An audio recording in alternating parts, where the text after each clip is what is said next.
समोरील ते ध्यान पाहून सदा धावत गोठ्याच्या दाराकडे गेला. तो दार उघडून बाहेर जाणार तोच पाहतो तर काय, गोठ्याचं कडी नसलेलं ते दार भिंतीत गच्च अडकून होतं, जणू कडी घातल्यासारखं. सदा जोर लावून ते दार उघडण्याचा प्रयत्न करू लागला, पण सगळं व्यर्थ होतं. सदाने पाठी वळून पाहिले तर त्या माणसाचा भयंकर चेहरा सदाच्या चेहऱ्याच्या अगदी समोर आला होता.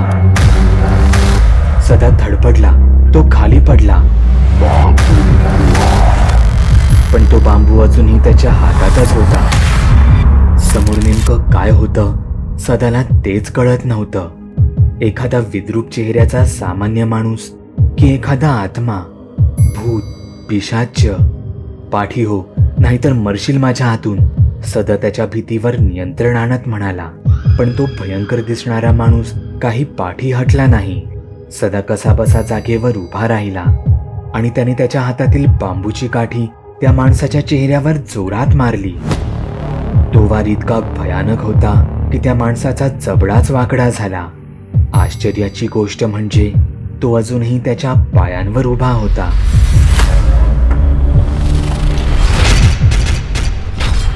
इतकं होऊनही त्याच्या तोंडून साधा एक उच्चार बाहेर पडला नव्हता. त्याने त्याच्या एका हातानेच स्वतःचा बाजूला केलेला जबडा सारखा केला.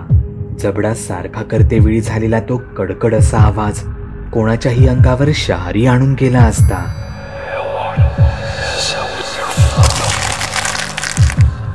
सदा हे पाहतच राहिला.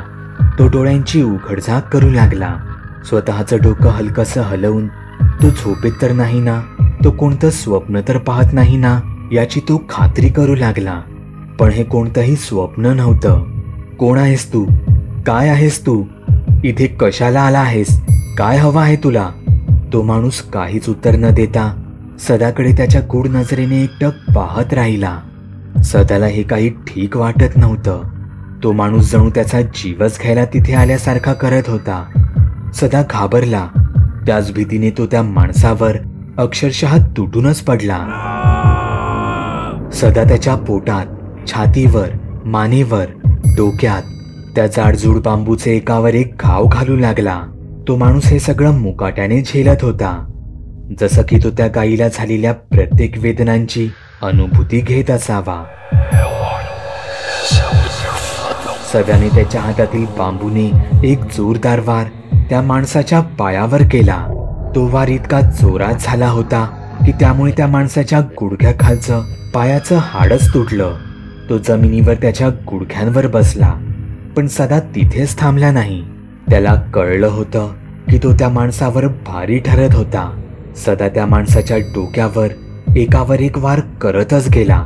तो माणूस रक्तबंबाळ होऊन अखेर जमिनीवर कोसळला. सदा धापा टाकत होता.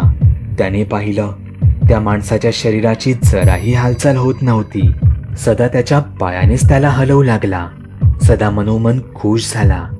पण त्याने एका माणसाचा जीव घेतला होता याची त्याच्या चेहऱ्यावर काही चिंता दिसत नव्हती. सदा तिथून जाणार तो जमिनीवर पडलेल्या त्या माणसाने अचानकच त्याची मूठ आवळली. खाली पडलेला गवताचा भुसा त्याने त्याच्या मुठीत पकडला होता. तो तसाच त्याच्या पायावर धडपडत उभा राहू लागला. त्याच्या शरीराच्या प्रत्येक हालचालीमुळे त्याच्या तुटलेल्या हाडांचा कडकड असा आवाज येऊ लागला.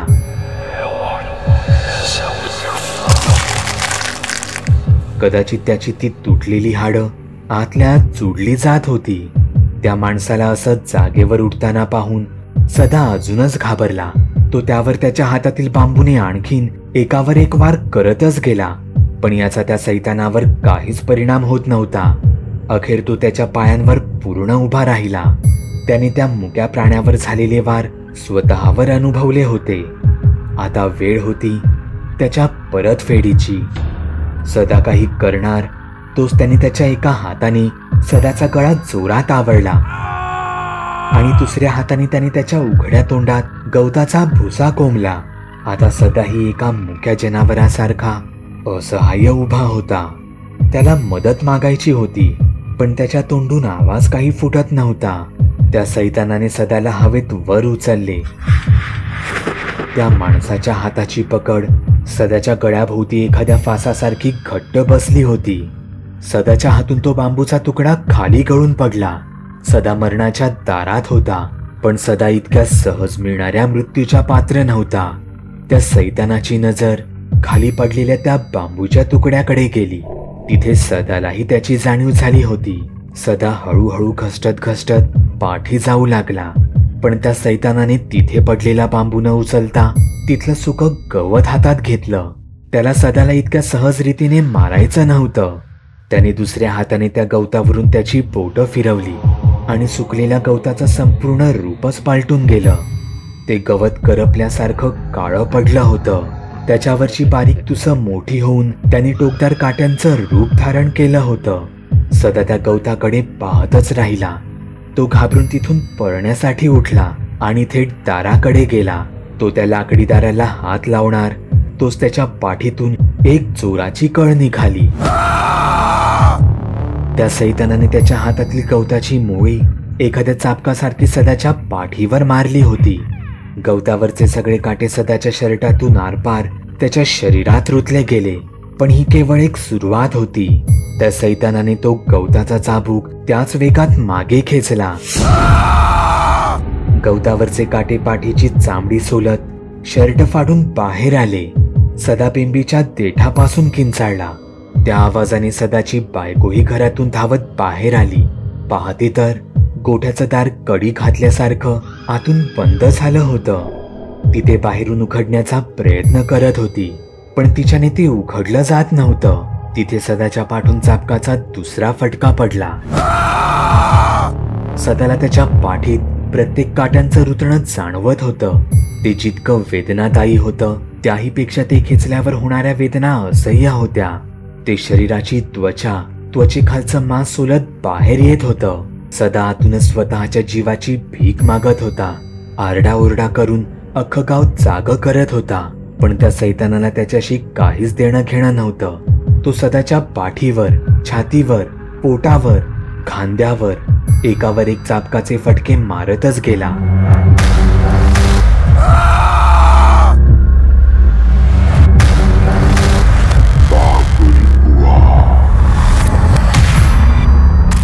तोच गोठ्यातील त्या गायीच्या खुरांचा आवाज त्या सैतानाच्या कानावर पडला. त्याने पाठी वळून त्या गायीकडे पाहिले. ती तिच्या बांधलेल्या दोरीला हिसके देत होती. तिला तो दोरखंड कसाही करून तोडायचा होता. तिला तिथून मोकळं व्हायचं होतं, पण तिथून घाबरून स्वतःचा जीव वाचवून पळण्यासाठी नाही, तर तिच्या मालकाचा, सदाचा जीव वाचवण्यासाठी. ती फार रागात दिसत होती. त्या सैतानाकडे पाहत ती तिची शिंगे जोरजोरात हलवत होती. ती एक प्रकारे त्या सैतानाला आव्हान करत होती. हे करत असताना तो दोरखंड तिच्या गळ्याला वारंवार लागत होता, पण तिला आता त्याचंही भान राहिलं नाही. रस्सीवर हिसके दिल्यामुळे तिच्या गळ्यातून रक्त येऊ लागलं होतं. आश्चर्य होतं. दुधाची कळशी सांडली म्हणून सदाने तिला मार मारलं, पण तिच्या पाठीवरचे वळ ताजे असताना देखील तिला तिच्या मालकाला, सदाला वाचवायचं होतं. त्या सैतानाला ना कसल्या भावना होत्या, ना कसलं दुःख, ना कसल्या वेदना, पण त्या गायीचे आपल्या मालकासाठीचे ते प्रयत्न पाहून त्या रात्री त्यालाही तिथेच थांबावं लागलं होतं. अचानक गोठ्याचं दार उघडलं, पण तोपर्यंत गोठ्याबाहेर अख्खा गाव जमा झाला होता. सगळ्यांच्या हातात कोयते आणि जळती लाकडं होती. दार उघडता सदाची बायको गोठ्यात शिरली. समोरील दृश्य फारच भयंकर होतं. सदाचा चेहरा सोडला तर कमरेवरचं संपूर्ण शरीर हे रक्ताने माखलं होतं. एखाद्या फळाची साल सोलावी तशी सदाच्या शरीराची संपूर्ण चामडीच सोलून काढली होती. पण त्या सैतानाचा बदला अजूनही पूर्ण झाला नव्हता. परंतु बाहेर जमलेल्या गावकऱ्यांकडे पाहता ते आता जरा अशक्यच वाटत होतं. कारण ते गाव फार छोटं जरी असलं तरी ते संपूर्ण गाव, तिथे राहणारी गावातील प्रत्येक लोक त्यांच्या भयानक तंत्रविद्येसाठी कुप्रसिद्ध होती.